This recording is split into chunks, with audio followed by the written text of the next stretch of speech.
So na, daw. Yan makidul, may kan siya. May panakita siya. Ayun. May tanggal yan. Karon. Tunugon ko ni. Imong atubangan. So yan makidul, may inupat siya. Hindi pala totoong. Ano akong kuan na kay mo kog dautan. So na kanang duha, so na. Lingwa. Muna hinungdan nga makahimo kag dautan, so man ang isa man naghatag si mo ana. Katong tiguang. Di makit. Buko kakuan sa atong naong atong tiguang. Sin makidul. Yung sa may bato ni mo ana. Tunugon ko ni. Ikaw. Sunugin mo na, nailighter ako diri oh.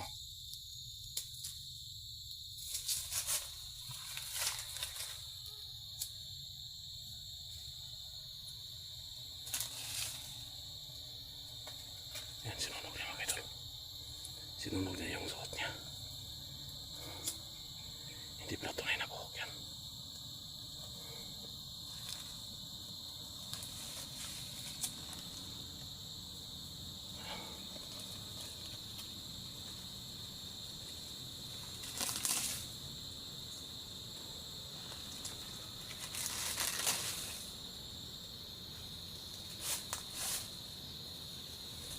Yan, sinunog niya mga idol.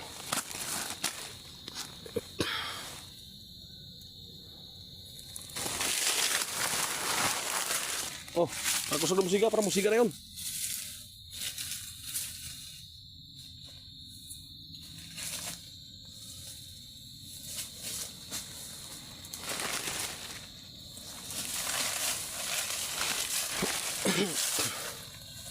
Yan makidul.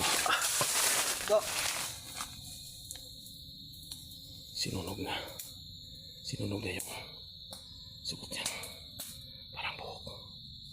Kasi yun daw ang nagbigay sa kanya. Yan daw yung nag-udyok sa kanya para gumawa ng hindi masama. Magawa ng masama.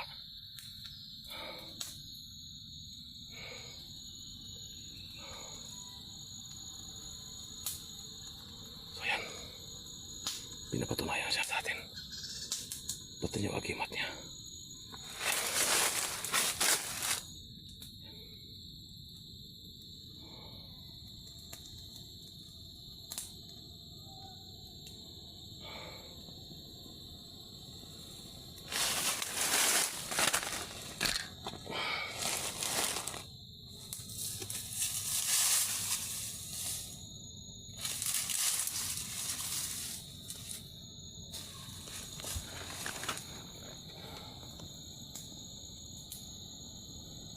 Sin makidul, sinunog niya makidul.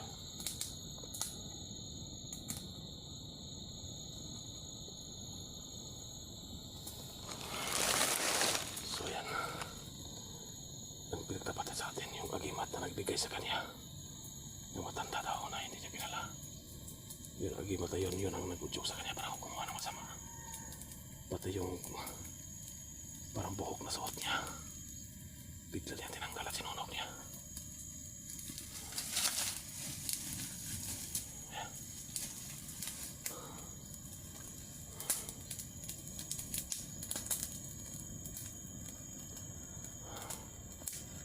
Karon kayo na magisunog ng agimat. Tanggalan na imong mas, tanggalan na imong purong. Para makita na to imong naong. Ayan mga kadol. Yan pala mukha ni Baka-Baka mga kadol. Yan pala tunay na mukha ni Baka-Baka. Yan. Yan. Yan ang tunay na mukha ni Baka-Baka. Sinunog niya. Yan, nakita na natin yung mukha niya. Yan. O karon salamat kayo sa imong gipamatuod sa kuha. Nga nagbag-o na ka. Salamat kayo.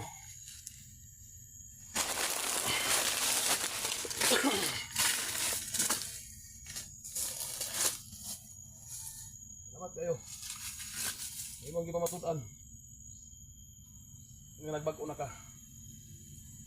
Salamat kayo. Salamat kayo. Sugad karon ako isahat si mo ha. Kana dayang imuhang gi kanang imuhang gidala day. Kaya mo suot mo sa mong naong. Mo din naghatag nimo nga Dautan. dautan. Mo ni nagtulak sa imuha nga makahimo kag dili maayo. Salamat kayo. Sulod karon. Tabangan ka nako. Salamat. Di lang kay ako mutabang sa daghan kay karon imo ging gipakita day. Dahil sa kutubangan ang imong pagbag-o. Salamat kayo. Salamat kayo. Salamat.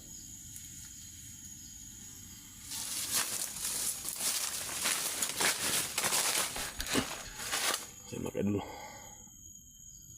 sinunog niya lahat. Yung bagay na nagkaroon sa kanyang katawan. Yung nagbigay sa kanya na gumawa siya ng di maganda. Baga-baga. Naghanigin salamat baga-baga. Kabalo ko nga dili padri. Nahuman ang ato ang misyon. Unta karon. Isa ka matabang, isa ka makatabang sa mua, sa kuha. Nga malutas ug masugpo ni mga dautan. Kaya wala na nang agimat simuhang lawas nga maghatag simuha og di maayo. Agimat na kadiliman siguro yan. Kaya maraming salamat po sa ginawa mo na pagtapat sa amin. Salamat. Unta tabangan mi nimo ha. Unta tuloy-tuloy imong pagtabang. Kay kabalo ko nga dili lang ako mamutabang si mo daghang mutabang si mo ha.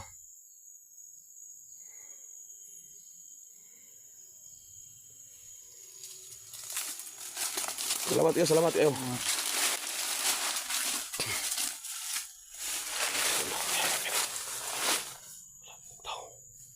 Wala sinunog niya lahat mga kaidolo.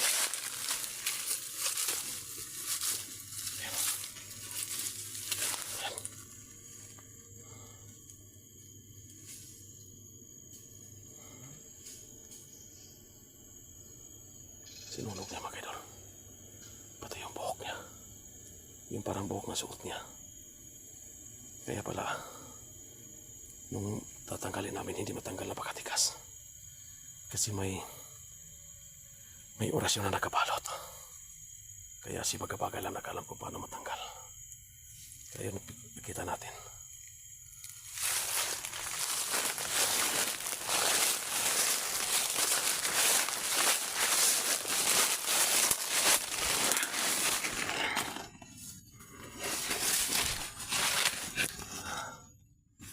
Hindi ko na tayo nakapaliwanag sa ito. Baga lang.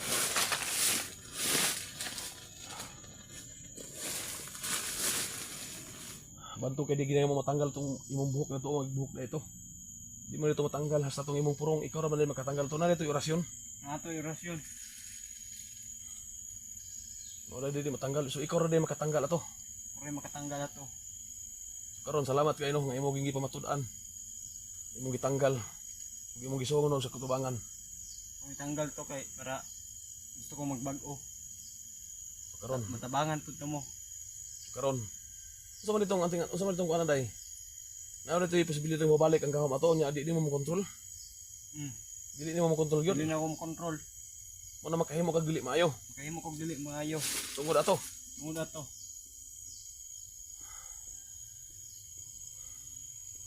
Motong buhok na painit sa akong ulo. Sa mga kadulo. Yun ang parang buhok. Yan o yung magbigay ng para umiinit ang ulo niya. Katong agimat, katong murag kwintas nga tong pusilon ka na masunang nga di kabutlan mo to naghatag og Moto. mo to hinung nga di kabutlan. Moto dili na ko madutlan. Katong buhok mo to yung maghatag nimo og init sa mong ulo nga makahimo kag dili maayo. Sa mga kadulo.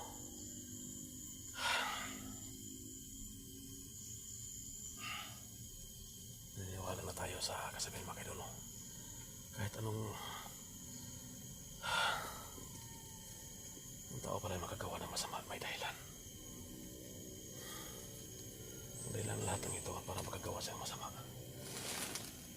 Yung agimat na parang yung itim, yung parang kulay na yung buhok niya. Kaya pala hindi namin matanggal noon na tatanggalin namin kasi may orasyon palang nakabalot. Mas alam niya babaga kung ano, paano matanggal. So easy lang po tinanggal yan, no?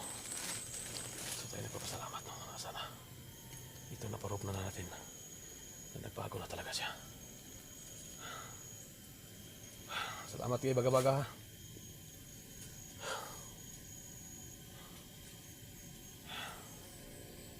Wala kay pamilya day? Wala akong pamilya.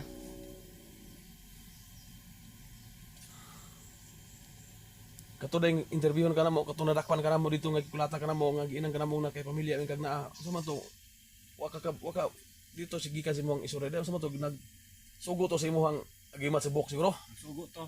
Ni magkuan sa ko hunghong. May muhong si mo, ha? Kasi makadalo may bumubulong daw sa kanya. Kaya makagawa siya ng hindi masama. Kaya makagawa siya masama. May bumubulong sa kanya para gumawa siya ng hindi maganda.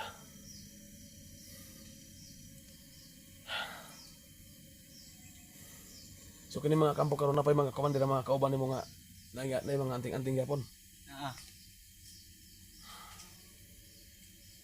Kisa man tong ilitok mga komander? Commander Buhawi. Komander Buhawi? Mo na kauban nimo nga nay komander nga nay anting-anting? Kuan mig anting-anting ana. Pareha ra mig anting-anting ana. Nya karon kay wala naman nagisunog na yung wala kay wala ni. Wala pa na asa man na siya nagpuyo karon. Asa man na siya ng kampo karon nga naglid. Dito. Layo pa dre. Tayo pa. Wala tong bantayan. Bantayan. Gusto mo na sa pitingin ng gusto mo na mangtas bugay na dai. Unay last na kuan tawagan ni. Unay pinaka isog jud. Si Commander Buhawi. Commander Buhawi.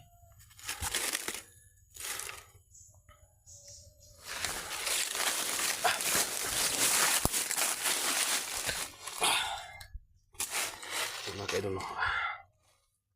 May binabangit ng commander si Baka-Baka na dapat naming iwasan. Napakalakas din daw si Commander Buhawi. Akala ko isa na itong lasa itong commander si Baka-Baka. Pero may isa palang commander na kasamahan niya sa Commander Buhawi. Yun ang dapat nating iwasan.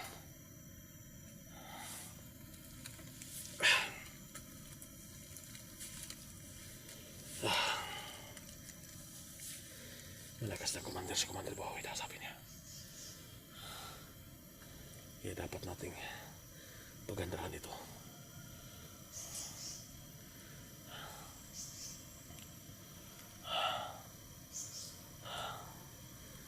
Tawa tong biyag dobi. Tawa tong biyag. Ito to uli ano ba to kay manglakaw na to dre.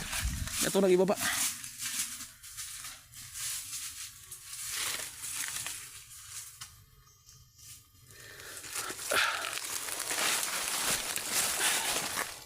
Mga kaidol, yung binabanggit na commander ni Baka-Baka, si Commander Buhawi daw. Kasi sabi niya, hindi niya kaya kasi wala na siyang magimat kasi sinunog na niya. Dahil ayaw na niya maging masama pa.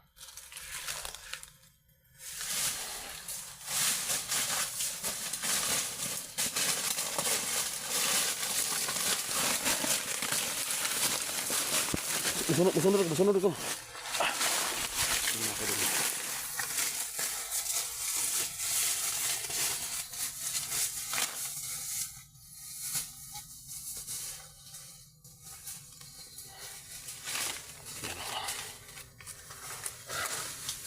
Pinalalayan na ni Commander Baka-Baka. Kasi nakadun, pinakita talaga sa atin ang ginawa ni Baka-Baka sa kanyang agimat. Pati yung suot-suot niya, sinunog niya sa ating harapan. Kaya naniniwala na tayo nga nagbago na siya. Pero pinagtataka ito natin na isa siyang commander na pinabanggit na dapat ito naming iwasan. Ito si Commander Buhawi.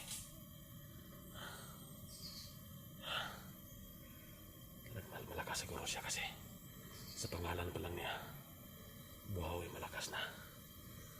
Pareha daw sila ng agimat. Sa ngayon napigilan natin yung agimat niya, nawala na sa kanyang katawan. isa na siyang normal na tao. Pero, ang sabi niya, kahit wala siyang agimat, tutulong pa rin siya. Patuloy pa rin niya yung pagtulong sa atin para mabawi yung mga bihag na andito sa kanilang lokasyon nila, yung kampo nila dito, yung area nila dito sa kagubatan. Kaya